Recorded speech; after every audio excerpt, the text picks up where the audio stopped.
I'm Joey Gonzalez, and I'm here with Rawhide strength and conditioning coach Wacy Crenshaw. Wacy, first off, just talk about kind of what your role is here for the Rawhide. I'm the strength and conditioning coach here for the Rawhide, so pretty much what I'm responsible for is teaching the players how to lift weights and run fast and just ultimately be the best athlete on the field as possible. So in here we got the free weights, the treadmill, we've got squat rack, we've got the machine over here. I mean, just what's a daily routine look like whenever they come in? Yeah, so we kind of have it split up between pitchers and position players. So typically pitchers will come in and they'll warm up, do a couple exercises, go out and throw, do whatever else they have during practice. They get their lifts in post-outing, so anytime they throw a bullpen or they're off the mound, they'll come in and see me and we'll get a lift going, some arm care stuff and a little bit of conditioning. And then for position players, they'll lift twice a week. It's going to be Wednesdays and Saturdays.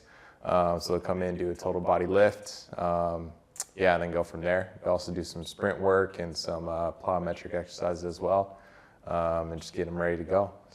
So those guys that just finished their outing, are they coming in as soon as they're off the mound, or you give them a little bit? How's that work? Yeah, typically we give them a half inning. If they want to wait a little bit longer than that, I don't have a problem with it. But usually, I want them to come in, after a half inning or so and then get going.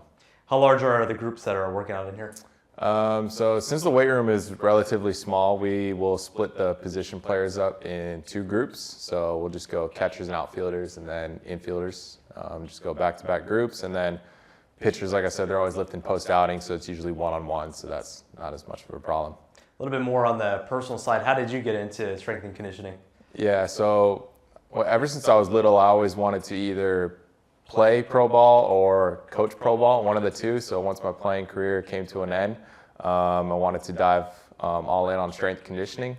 Remember when I got into college, I was kind of trying to figure out what exactly I wanted to do, and I was kind of stuck between athletic training and strength conditioning. So I went in for a short shadowing experience with the Diamondbacks and got to see both, and that was when I made the decision that I liked the weight room a lot more than the training room. So I went all in, got my degree, and then did a couple internships, and now this is my second year. How does it feel working with professional athletes on a daily basis? It's great. It's super fun. I think it's pretty cool to work with some of the best athletes in the world and some of the most talented players in the world out here. So I'm super excited, and it's going to be a really good experience. You and I had a chance to talk yesterday, and you mentioned that some guys, this is their first time coming to the United States and lifting weights. Kind of walk us through how you teach those guys to perform in the gym. Right. So typically we'll see some of the younger kids that are international players. They'll come through the Dominican Academy. So they'll at least have a little bit of experience coming in there. Sometimes you get a high school kid that hasn't been exposed to the gym a whole lot. So really, it's a little bit of a challenge for us, but it's also a learning experience for them. So you just got to stick with the basics, get the fundamentals down, and then go from there. I think it's really easy to skip over some of the basics sometimes, but with those younger players, you really got to hammer in on that. And typically, it takes some time, and you got to have some patience with it. For kids out there that they may be interested in strength training, do they have to have an athletic background, or can they kind of start as they get older? Like, what are the steps to become the role that you have? You don't necessarily always have to have an athletic background or a playing background. I think it does help because you kind of get a sense of, what these guys are going through and, what they have to do to get themselves ready to go. And, being able to do a lot of this stuff in here yourself definitely helps as well. But if not, if you have the knowledge for it, you can get your degree. You have to have a CSCS, Certified Strength and Conditioning Specialist certification as well. So I think if you got those two things, you can really do whatever you want as long as you set your mind to it. You can achieve it. Next up, kind of want to move into more of a demonstration. We got the Hawken Dynamics. Kind of talk us about this pad that we have behind us. Yes, sir. So we got the force plates here. So last year we just had a set at the spring training complex and then at the Chase Field. So now we got, we were lucky enough to have them at each affiliate. So basically what these are they are plates, and they detect how much force you're putting down into the plate. It spits out a lot of different numbers, a lot of different information. But basically we will run our players through 4 different tests. So the first test will be just regular counter movement jump. So you got your hands on your hips, and then when it beeps, you're just gonna jump up as high as you can. And then the second one will be 2 jumps. So 1, 2.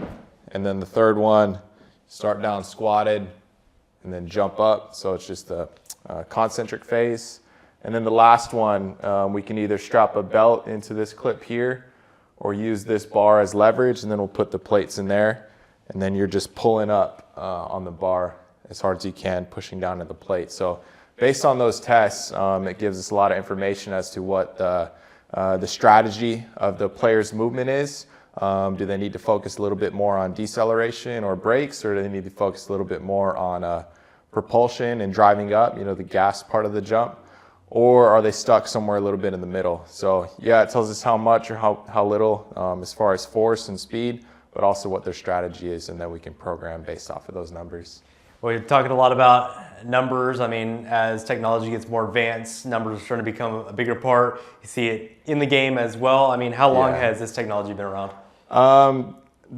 Force plates have been around for a relatively long time. I don't know exactly how long, but I remember in college was the first time I was exposed to them. That was about 4 or 5 years ago. So I think we're starting to see, and there's been other organizations that have used these longer than we have. I think we're relatively new to it, but I mean, we're just starting to see that how important some of the technology and the tech really is.